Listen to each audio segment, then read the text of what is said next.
The Reluctant Dragon. One evening, long ago, a shepherd ran home terrified. "I saw something terrible," he cried to his wife and son. "It's as big as 4 horses. It has long, sharp claws, a long, pointy tail, and shiny blue scales all over its body." His son looked up from his book. "That sounds like a dragon," he said. "A dragon?" yelled the wife. "A dragon?" said the shepherd. "That does not sound good." The boy wasn't scared. The next day he set off up the hill to find the dragon. "Bye, don't worry. He might be friendly," thought the boy. The dragon was friendly, and he was thrilled to see the boy. "It's beautiful here, but it does get lonely."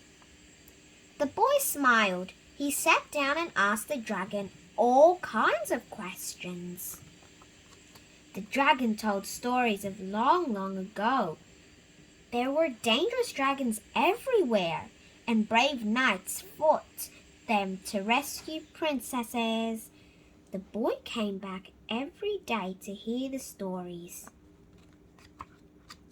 But then the villagers found out about the dragon. They were terrified. The boy ran straight to the dragon. "The villagers want to get rid of you," he panted, "but I wouldn't hurt a fly." That afternoon, the boy heard even worse news. The boy rushed back to the dragon. "He's here! St. George the Dragon Killer." "Who's here?" "He's going to fight the dragon." "St. George the Dragon Killer wants to fight you," gasped the boy. "And he was the longest spear I've ever seen. But I don't like fighting." "I'll just hide in my cave until he goes away," said the dragon. "You can't," cried the boy. "Everyone wants a fight." The dragon yawned. "I'm sure you'll think of something," he said. The boy walked slowly back down to the village. "He eats 10 sheep for breakfast. He burned down 5 houses." A crowd of villagers was telling George about the dangerous dragon. "It's not true," said the boy. "The dragon wouldn't hurt a fly." "But everyone wants a good fight," said George. "What can I do?" "Follow me," said the boy, and he took George to meet the dragon. "What a perfect place for a fight," said George. "No fighting," said the dragon firmly. "Not even a pretend fight?" asked the boy. "Maybe," said the dragon. The boy turned to George. "Do you promise not to hurt him?" "Well, it has to look real," said George. "Will there be a feast afterwards?" asked the dragon. "There will, and you can come," promised George. The next morning, lots of villagers arrived to watch the fight. The boy waited nervously by the dragon's cave. They cheered and waved then when St. George rode into view. But where was the dragon? Then a roar echoed around the hills. Flames filled the air.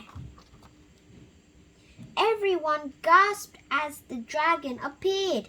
His scales sparkled and he breathed out fire.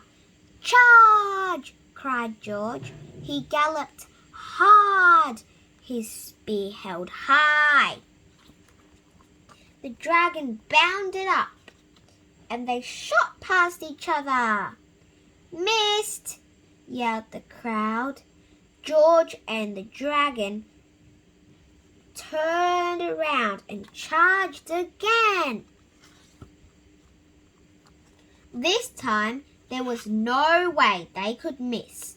Clatter, bang, oof! The dragon slumped to the ground. George towered over him. Cut off his head!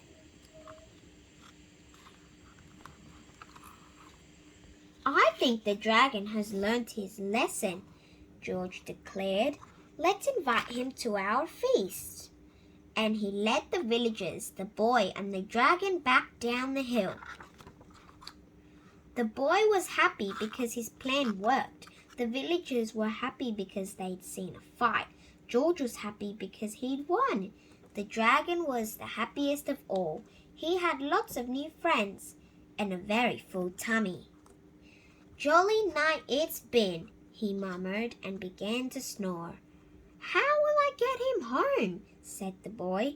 I'll help, said George. He gave the dragon a prod. And they set off up the hill in arm, the saint, the George, the dragon and the boy. The end.